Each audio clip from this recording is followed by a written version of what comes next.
Assalamualaikum warahmatullahi wabarakatuh. Perkenalkan, nama saya Farel Kinamari dengan NIM E1B1250030.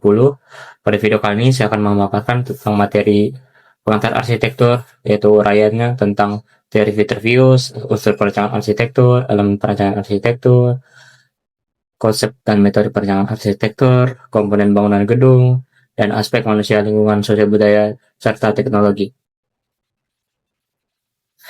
Teori fitur views atau fondasi arsitektur. Sebelum saya menjelaskan tentang teori Vitruvius, mari kita mengenal siapa itu Vitruvius.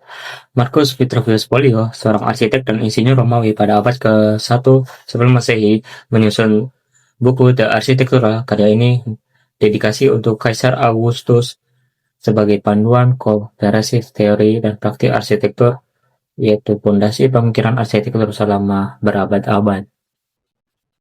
3 prinsip dasar dari teori Vitruvius, yaitu ada firmitas, yaitu kekuatan dan daya tahan, integritas struktural, material kokoh, dan instruksi yang memastikan bangunan bertahan lama. Lalu ada utilitas, yaitu fungsi dan efisiensi, aspek fungsional, kemudahan penggunaan, lalu kenyamanan, dan bagaimana bangunan memenuhi tujuannya. Lalu ada funustas, atau estetika dan harmoni, atau keindahan. Keindahan proporsi yang harmonis dan daya tarik visual yang menyenangkan hati dan unsur perencanaan arsitektur.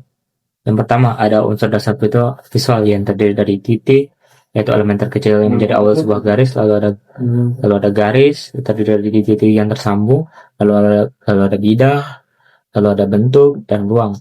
Kemudian ada unsur fisik, yaitu tekstur, warna, cahaya, dan material.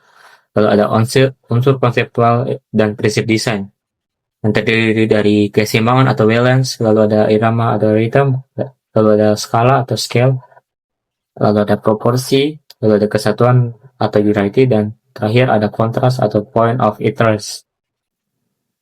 Elemen perancangan arsitektur. Elemen perancangan arsitektur adalah komponen utama yang digunakan dalam merancang dan membentuk ruang arsitektur yang membentuk wujud dan kualitas suatu bangunan atau ruang. Bukan lagi sebatas unsur visual seperti titik, garis, atau bidang, tetapi sudah menjadi bagian nyata dan menentukan suatu fungsi.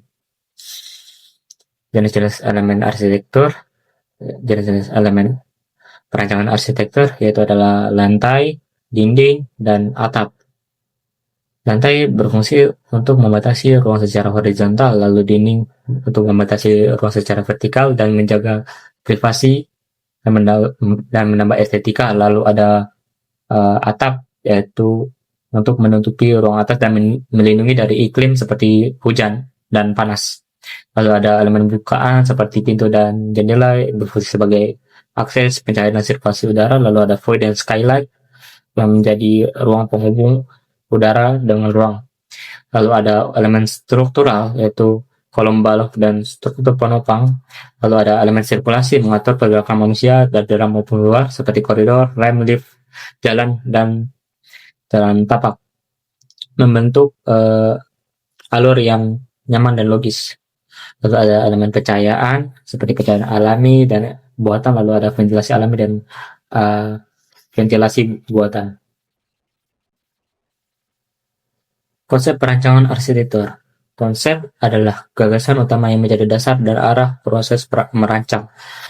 Menurut Ching, tahun 2007, design concept is the primary idea that gives us coherence and direction to design. Dan menurut Groat and Wang, tahun 2013, konsep adalah pernyataan abstrak yang menjadi dasar keputusan desain. Fungsi konsep yaitu arah berpikir arsitek, alat komunikasi ide pada klien atau tim, lalu pengendalian konsistensi desain dan pembentukan identitas karya. Contoh kasusnya yaitu pada Museum Tsunami Aceh yang didesain oleh Ridwan Kamil dengan konsep rumah sebagai perlindungan dan air sebagai ingatan. Pengaplikasian bentuk terowongan yang melengkung, permainan cahaya dan air, dan sirkulasi seperti arus. Lalu ada komponen bangunan. Sebelum kita mengenal komponen bangunan gedung, mari kita mengenal apa itu bangunan gedung. Bangunan gedung adalah wujud hasil pekerjaan konstruksi yang menyatu dengan tempat kedudukannya, sebagian atau seluruhnya berada di atas atau di bawah tanah, dan atau di atas atau di bawah air yang berfungsi sebagai tempat manusia melakukan kegiatannya. Undang-Undang Nomor 28 Tahun 2002 tentang bangunan gedung.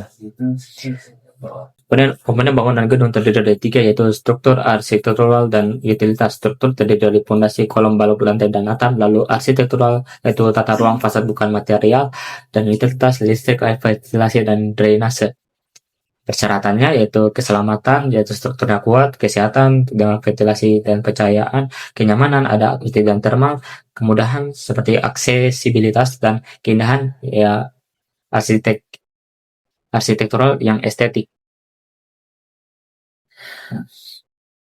Aspek-aspek dalam arsitektur. Yang pertama ada aspek manusia, memastikan kenyamanan, keamanan, dan kesejahteraan pengguna. Fokus pada pengalaman, perilaku, dan kebutuhan biologis atau spiritual dalam ruang. Lalu ada aspek lingkungan, mengurangi dampak bangunan terhadap alam melalui efisiensi sumber daya, lalu pengelolaan limbah dan kontribusi terhadap keberlanjutan serta mitigasi perubahan iklim. Lalu ada aspek sosial dan budaya, mengintegrasikan nilai lokal, warisan budaya, dan struktur sosial komunitas, menciptakan ruang yang bermakna dan relevan dengan masyarakat. Lalu ada aspek teknologi, pemanfaatan, inovasi, dan untuk efisiensi konstruksi, akurasi perancangan, dan menciptakan solusi arsitektur yang responsif terhadap tantangan modern. Baik, itu saja sekian dalam materi dari saya. Kurang lebihnya mohon dimaafkan. Saya akhiri dengan ucapan wabillahi taufiq walhidayah. Wassalamualaikum warahmatullahi wabarakatuh.